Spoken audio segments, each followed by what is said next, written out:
What do you think about law of attraction? या सी, जो लोग बोलते हैं कि लॉ ऑफ अट्रैक्शन मतलब मेरा जो सपना है, जो मेरा विजन है, उसके बारे में सोचो, उसको विजुलाइज करो, दिन रात उसके बारे में सोचो, तो फिर वो हो जाएगा। तो ऐसा नहीं है एक्चुअली। वो पॉसिबल करने के लिए how can I break it down into my tiniest step that I can take today. For example, my vision is make India read, mission make India read. मैंने पूरी जिंदगी अभी इस मिशन के लिए न्यौछावर की है। Now today I took an Uber from Thane and came to Siken Zishan's studio is my action towards that vision कि आज मैं पॉडकास्ट करूंगा और दिल लगा के जम के बात करूंगा ताकि 10 लोग 15 लोग इंस्पायर हो and mission make India is now one step ahead. This is law of attraction for me. घर पे बैठ के make India read make India read make India read नहीं, राइट? सो इनफैक्ट अट्रैक्शन के लास्ट 6 लेटर्स इज एक्शन। हाँ, ऐसा लोग कई बार नहीं सोचते। अट्रैक्शन मतलब सिर्फ वो लोग, मैंने एक चीज़ नोटिस करा है, यूजुअली ना लोगों को ना बस अच्छा फील करना है बट अच्छे काम नहीं करना है। ये मेरी वाइफ ने मुझे बोला, मुझे लाइन बहुत अच्छी लगी कि लोगों को ना सिर्फ अच्छा फील करना होता है बट अच्छे काम नहीं करना होता है। बट एक्चुअल में रिजल्ट अच्छे तभी मिलेंगे जब अच्छे काम करोगे। और इसीलिए वो लॉ ऑफ अट्रैक्शन में अट्रैक्ट करना है तो उसके एंड में ही एक्शन है, जो आपने बताया मुझे बहुत अच्छा लगा। एक्शन लो तभी चीज़ें अट्रैक्ट होगी, राइट? तो मैं जानना चाहता हूँ भाई, आप तो मेक इंडिया रीड के ऊपर बहुत टाइम से काम कर रहे हो, मैं जब से कर रहा हूँ यूट्यूब उससे पहले से अमरुद भाई मेक इंडिया रीड इस मिशन में लगे हुए हैं। तो इतना पैशन आया कैसे और ये कंसिस्टेंसी कैसे बनी हुई है आज तक, ये मैं करना ही करना है? क्यों, वाई, व्हाट्स योर वाई? या आई थिंक वाई भी सब कुछ है कि मैं ये जो कर रहा हूँ क्यों कर रहा हूँ, because of my belief system. Again I think the law of attraction का जो मेन फंडा है, इट्स अबाउट बिलीफ सिस्टम।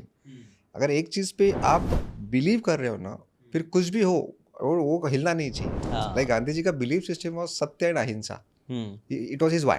हाँ, now practically the world is never going to practice non violence. सही है, ट्रू, कहीं ना कहीं खून खबारा रेप होना ही है। Exactly. So technically, he failed, right? But no, for us, he was a successful man because he thought about it and he stood by that belief. उनका belief system डगमगाया नहीं, भले ही वॉर चल रहा है, नो, इंडिया पाकिस्तान अलग हो गया, but वो बिलीफ, ऐसा सोचना ही बड़ी बात है। तो वैसे मेरा make India read practically possible नहीं। I am going to die as a failure, right? Because कभी वो दिन आने ही नहीं वाला है। बट देन उस पर काम करना और वो सोचना, I think that is law of attraction. Right. So my belief system क्या है कि if I am not reading, I am not changing, and if I am not changing, I am not growing. And because of this strong belief, I have a burning desire to cultivate the habit of reading amongst the youth of India, and that's why I'm here. That's very powerful.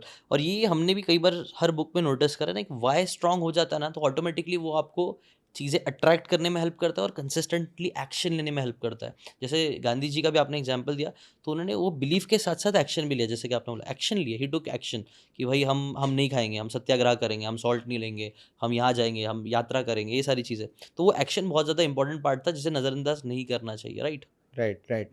See, यहाँ पे what kind of question you ask yourself? Typically देखो ना, माँ बाप बच्चे को क्या बोलते हैं, बेटा बड़े होकर क्या बनना चाहते हो? आई थिंक ये गलत क्वेश्चन है। अच्छा। कि when you ask what do you want to become, तो डॉक्टर, इंजीनियर, चलो यूट्यूबर, अभी नया ज़माना है। हाँ? तो बनना कैसे, मतलब what do you think? Sachin first became a star cricketer and hence उसने छक्के लगाए, या उसने पहले छक्के लगाए इसलिए ही became a star cricketer? True. Modi ji PM बने, that's why he served the nation, और he first served the nation and hence he is now the successful man, right? तो अभी क्या करना इंपॉर्टेंट है, बनना? करना।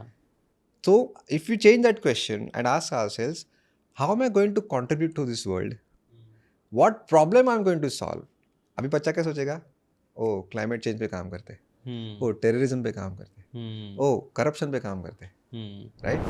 तो कुछ ना कुछ तो बनेगा, राइट। राइट? अब जो भी बनेगा लेकिन अच्छा बनेगा, या क्योंकि उसका पर्पस स्ट्रांग है। Correct. Now again we are talking about doing. If you do something you are going to become. पर हम बिकमिंग पे ज़्यादा बात करते हैं, लेकिन तुम्हारे जो फैंस लगे, मुझे सिकन जैसे बनना है, अरे नहीं, वो क्या कर रहा है, उसका रूटीन क्या है वो चेक करो, डेली क्या प्लानिंग करता है वो देखो, रात को जाने से पहले उसका क्या प्लानिंग रहता है दूसरे दिन का, that will help you to become something, but don't focus on becoming. Focus on the action and why. Yes. मेरा भी वाई क्लियर था, इसीलिए अभी कई कई सारे लोग मुझे लगता है मेरे बाद भी यूट्यूब स्टार्ट करे, बुक समरी कर रहे थे, अच्छे मेरे से भी अच्छे व्यूज़ आने लग गए कुछ लोगों को, लेकिन आज वो लोग बुक की बात नहीं कर रहा है। आज वो लोग किसी और चीज़ की बात करें जिसमें व्यूज़ आ रहा है, उनका फोकस व्यूज़ पे है। मेरा फोकस व्यूज़ पे, हाँ मेरा भी है, मैं नहीं झूठ नहीं बोलूँगा, नहीं व्यूज़ पे फोकस नहीं है, बट मेरा उसके साथ एक वाइब है कि बुक के ऊपर ही चाहिए अब। हमारा बिलीव है कि हमें, जैसे आपका भी यही बिलीव है, इसीलिए हम लोग कई बार कोलैबोरेट भी कर पाते हैं, क्योंकि अमृत भाई का और मेरा बिलीव सिस्टम वही है कि यार books are very important, it can help change your life. कि एक इंसान की एक किताब पूरी ज़िंदगी बदल सकता है, इनफैक्ट एक चैप्टर उसका बदल सकता है। अगर और थोड़ा फर्दर चले जाए तो एक लाइन भी कई बार बदल देती है। कई बार वो एक लाइन होती है जो छिपक जाती है दिमाग में और हम उसको ज़िंदगी भर अप्लाई करते हैं, क्योंकि वैसा फिर हमारा बिलीव सिस्टम बन जाता है, राइट? अगर आपको ये बातें काम की लगी होगी तो do check out the full podcast यार, जाके देखो, डिटेल में चीज़ों को समझो, तब ज़्यादा अच्छे से समझ में आएगा, ज़्यादा अच्छे से आप अपनी ज़िंदगी में चीज़ें अप्लाई कर पाओगे। Thanks so much and subscribe this channel.